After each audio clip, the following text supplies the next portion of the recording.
আসসালামু আলাইকুম ভিউয়ার্স, আজ নিয়ে এলাম কাঁচা আমের ললি আইসক্রিম। এটা খেতে কিন্তু ভীষণ মজার, টক মিষ্টি স্বাদের, যে কোনো মানুষই পছন্দ করবে। এর জন্য আমি মিডিয়াম সাইজের 6টা আম নিয়েছি। আমটাকে আমি একটা পাত্রে নিয়ে পানি দিয়ে ডুবিয়ে সিদ্ধ করতে দিয়ে দিব।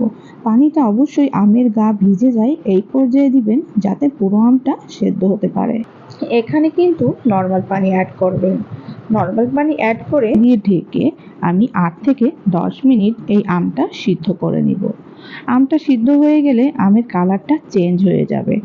আমটা যখন সিদ্ধ হয়ে যাবে তখন আপনি একটা ছাঁকনি দিয়ে আমগুলো উঠিয়ে ঠান্ডা করে নেবেন।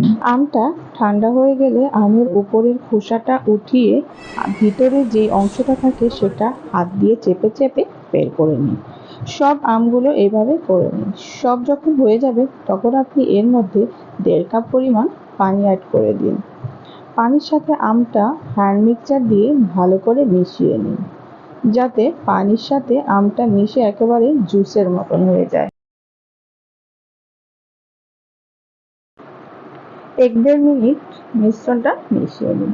ভালোভাবে মেশানো হয়ে গেলে একটা ছাঁকনি দিয়ে এই মিশ্রণটা একটু ছেঁকে নিব, যাতে আমের আঁশটা থেকে আম আলাদা হতে পারে।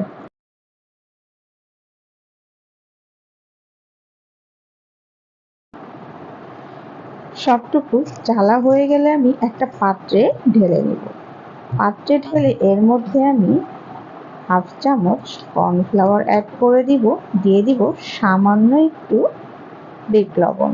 বিট লবণটা দিলে স্বাদ অনেকটা বেড়ে যাবে। আর দিয়ে দিব 1/2 কাপ চিনি। চিনিটা আপনি যদি আরেকটু মিষ্টি করতে চান আরেকটু চিনি দিতে পারেন।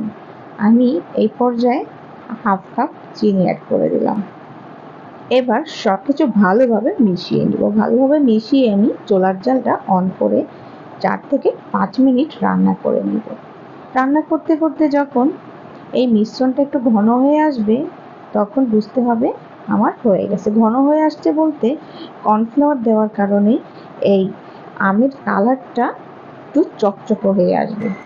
চুলার জালটা অফ করে এই মিশ্রণটা ঠান্ডা করে নিব।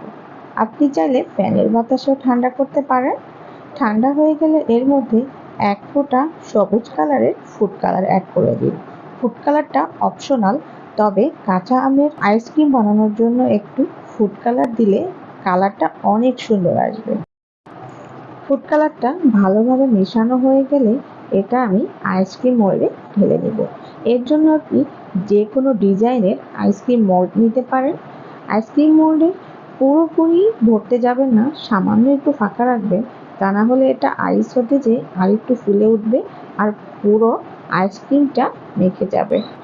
সবগুলো আইসক্রিম দিয়ে এই আইসক্রিমের মোল্ডের যে ঢাকনা ছিল আমি এই ঢাকনাগুলো দিয়েই ঢেকে দিলাম। আপনি চাইলে ফয়েল পেপার দিয়ে ঢেকে ফয়েল পেপারটা ফাঁকা করে সেখান দিয়ে কাঠি ঢুকিয়েও আইসক্রিম বানাতে পারেন। আমি এভাবে 2টা মোল্ড ভরেই আইসক্রিম বানিয়েছি। এই দেখুন আইসক্রিমগুলো দেখতে কত সুন্দর হয়েছে, খেতেও বেশ টক মিষ্টি স্বাদের কাঁচা আমের ললি আইসক্রিম। আপনিও ঘরে তৈরি করে ফেলুন।